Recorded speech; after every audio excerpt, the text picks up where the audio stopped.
ನೀವು ಯಾರೋ ಬೇಕಾಬಿಟ್ಟಿಯಾಗಿ ಯಾರೋ ಒಂದು ಸ್ಟೇಟ್ಮೆಂಟ್ ಕೊಡ್ತಾರೆ ಅಂತೇಳಿ ಎಲ್ಲೋ ಇದ್ಕೊಂಡು ಅವರ ಕಾರ್ಡನ್ನು ರದ್ದು ಮಾಡಿದ್ರಿ. ಹಿಂದೆ ಕೂಡ ನಾವೇ ಪ್ರಸಾರ ಮಾಡಿದ್ವಿ. ಸುಮ್ಮನೆ ಎಷ್ಟೋ ಲಕ್ಷ ಕಾರ್ಡ್ಗಳನ್ನು ರದ್ದು ಮಾಡಿದ್ರೆ ಅಲ್ಲಿ ಬಡವರೇ ಇದ್ದಿದ್ರು. ಅದನ್ನು ತದನಂತರ ಅದನ್ನು ಸರಿ ಮಾಡಿದರು.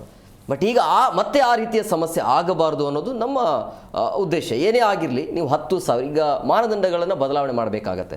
ನಿಮ್ಮ ಪ್ರಕಾರ ಈ 10,000 ಬದಲಾಗಿ ಎಷ್ಟು ಇರಬೇಕು?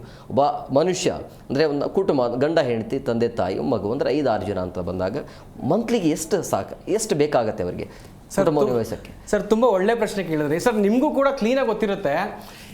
ನಮ್ಮದು ಸ್ಕೂಲ್ಗಳಲ್ಲಿ ಇನ್ನಿತರ ಪ್ಲೇಸ್ಗಳಲ್ಲಿ ನಿಮ್ಮ ಇನ್ಕಮ್ ಸರ್ಟಿಫಿಕೇಟ್ ತೊಗೊಬನ್ನಿ ನಿಮ್ಮ ಅಪ್ಪ ಅಮ್ಮಂದ ಅಂತ ಕೇಳ್ತಿದ್ರು. ಅವಾಗ ಸರ್ ನನಗೆ ಇನ್ನೂ ನೆನಪಿದೆ, 10,000 ಅಂತ ಬರ್ಕೊಟ್ಟಿದ್ರು ಸರ್. ಒಂದು ವರ್ಷಕ್ಕೆ ನಮ್ಮ ತಂದೆಗೆ ಆದಾಯ ರಿಲೇಟೆಡ್ ಆಗಿರೋದು 10,000 ಅಂತ. ಸರ್ ಪ್ರಾಮಾಣಿಕವಾಗಿ ಹೇಳಿ ಸರ್, ಈಗಿನ ಪರಿಸ್ಥಿತಿಯಲ್ಲಿ ಕೂಡ 10,000 ಅಷ್ಟೇನೇ ಸರ್ ತೊಗೊಳ್ಳೋದು?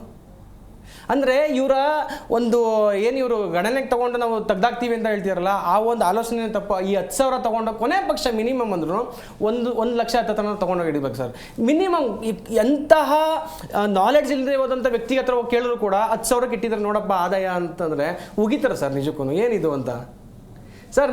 ಸರ್ ಕೇವಲ 1,000 ರೂಪಾಯಿ ಕೊಟ್ಟರೆ, 5,000 ರೂಪಾಯಿ ಕೊಟ್ಟರೆ, 10,000 ರೂಪಾಯಿ ಕೊಟ್ಟರೆ ಒಂದು ಇನ್ಕಮ್ ಸರ್ಟಿಫಿಕೇಟ್ ಕೊಡ್ತಾರೆ ಸರ್. ನೀವು ಕೇಳಿದ ಹಣ ನೀವು ಎಷ್ಟು ಅದ್ರ ಮೇಲೆ ಬರ್ಸ್ತೀರೋ ಅಷ್ಟು.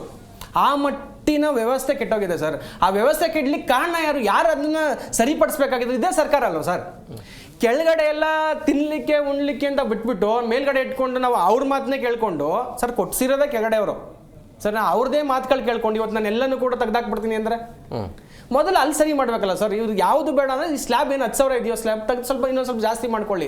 1,00,000 ಅವ್ರು ಆ ಸಂಬಂಧಪಟ್ಟ ಎಲ್ಲ ಏನು ಎಕ್ಸ್ಪರ್ಟ್ಸ್ಗಳಿದ್ದಾರೋ ಅವ್ರು ಅಂಥವ್ರ ಹತ್ರ ಮಾತಾಡಿ ಈ ಸ್ಲ್ಯಾಬ್ನ ಇನ್ನೊಂದು ಸ್ವಲ್ಪ ಜಾಸ್ತಿ ಮಾಡಿಕೊಂಡ್ರೆ ಒಂದು ಪಾರದರ್ಶಕತೆ ತರಬೇಕು ಸರ್. ಪಾರದರ್ಶಕತೆ ತಂದರೆ ಮಾತ್ರ ಈ ವ್ಯವಸ್ಥೆ ಸರಿ ಮಾಡ್ಲಿಕ್ಕೆ ಸಾಧ್ಯ ಆಗೋದು. ಪಾರದರ್ಶಕತೆನ ಎಲ್ಲಿ ತರಬೇಕು ಸರ್? ಗ್ರೌಂಡ್ ಲೆವೆಲಲ್ಲಿ ತರಬೇಕಲ್ವಾ?